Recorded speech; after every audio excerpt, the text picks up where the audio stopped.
So what do the objective outcomes indicate about United States healthcare? We pay almost twice the OECD average for healthcare, so assuming that quality would scale with spending, you would expect to see significantly better outcomes in the United States compared to these other countries.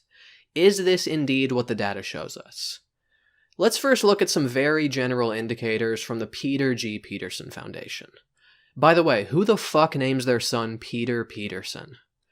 Average life expectancy in the United States at 79 years is slightly below the OECD average of 81 years. In terms of infant mortality, the United States, at 6 deaths per 1,000 births, is above the OECD average of 4 per 1,000. The Kaiser Family Foundation also reports that the United States has one of the highest rates of disease among comparable countries, at 23,000 per 100,000 compared to the average of 19,000 per 100,000. I don't know why they didn't just report this as 23 out of 100, but hey, you're the fucking experts here, not me. Now, to be fair, the reason this number is so high in the United States is probably because so many Republicans are mentally retarded.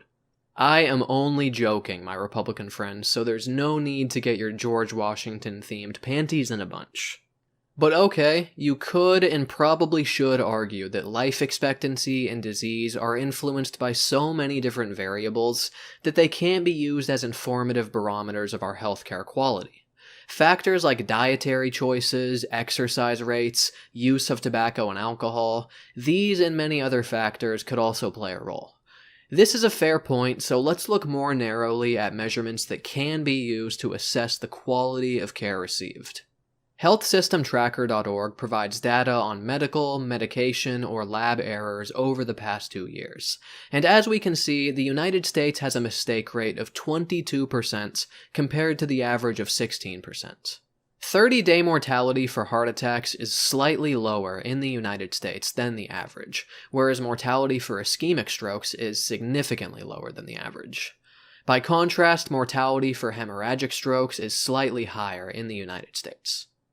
Rates of post-operative clots in the United States are below average, whereas rates of post-op sepsis are about average, and rates of suture ruptures are above average in the United States. The rates of surgical items or foreign bodies left inside of people after a procedure is similar in the United States to rates we see in other countries. There's a very important question that needs to be asked here. What if the surgical instruments, or whatever it is, are left inside of an illegal immigrant? Then do we have a case of foreign bodies being left inside of foreign bodies? What if the foreign body itself is a tiny Hispanic bobblehead or something? Then is a foreign body being left inside of a foreign body? How does the United States fare in terms of cancer treatment? According to Ben Shapiro during his Politicon debate against Cenk Uygur, this is one area where we excel. The idea that all of these socialized medicine countries have it so much better than we do, particularly in terms of cancer care, is a joke. We are still number one in terms of 5-year cancer survival rate here in the United States. Here he's clearly just cherry-picking one specific area where the United States does well. Anybody in any country, if they tried hard enough, could find some region where their healthcare system does the best. But the thing is, if you actually look at the data on this point, you'll find that it doesn't even support his case. As we see on HealthSystemTracker.org, 5-year survival rates for cervical cancer in the United States are slightly lower than the average, and for colorectal and breast cancer, they're slightly higher than the average. Really, dude? This is the data that's supposed to drop our jaws? The only reason a person would drop their jaw after looking at this data is because it makes them yawn with boredom. Statistically speaking, United States performance in this area is the same as the average of other countries. There's certainly not the sort of breathtaking difference that Shapiro led us to believe there would be. Yet, not surprisingly, when he made this point during the debate, the Shapiro fans in the audience applauded so vigorously that they almost passed out from exhaustion. And even if he was correct and the United States excelled dramatically in this one particular area, cancer care is only the most narrow fraction of our entire healthcare system. So shining a spotlight on this one area doesn't give us anything close to a big picture idea of what our healthcare quality is like overall. So after looking at the data, what conclusions can we reach about the quality of healthcare received in the United States? Steven Crowder implores us to look at the objective outcomes, and if you actually take his advice, what you see is that overall the United States does not stand out from the other countries. In some areas we underperform, in other areas we're about average, and in other areas we outperform other countries. Considering all of this data collectively, the best we can say is that the quality of care received in the United States is average.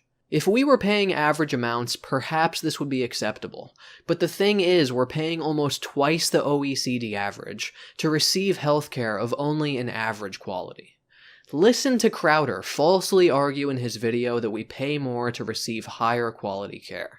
We don't go to the doctor more than the Germans or the Japanese. In fact, we go to the doctor less. The difference between us and them is that we pay more.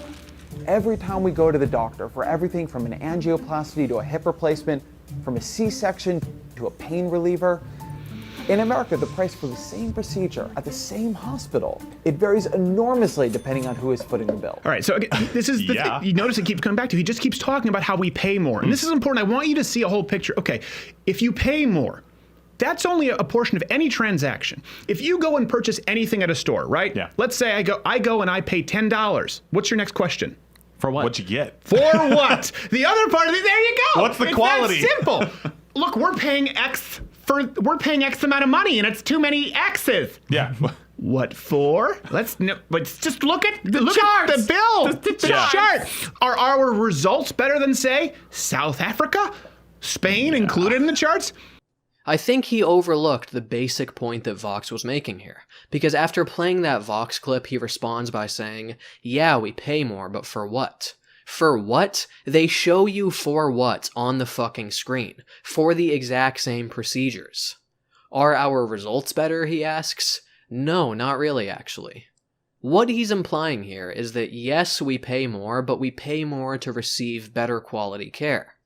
A look at the very data that he asks us to look at, however, shows that we pay significantly more to receive average care. I'm on Patreon. There's a link in the description if you'd like to support my content. I would really appreciate it. There's also social media links in there if you want to follow me there. I'm trying to build up some of those followings. I would really appreciate it. Make sure to subscribe for more videos if you haven't already. Hit the bell, hit the like button, post a fucking comments. All that fun stuff that's standard on YouTube. You know the fucking drill. Thanks for watching. Hope you enjoyed this.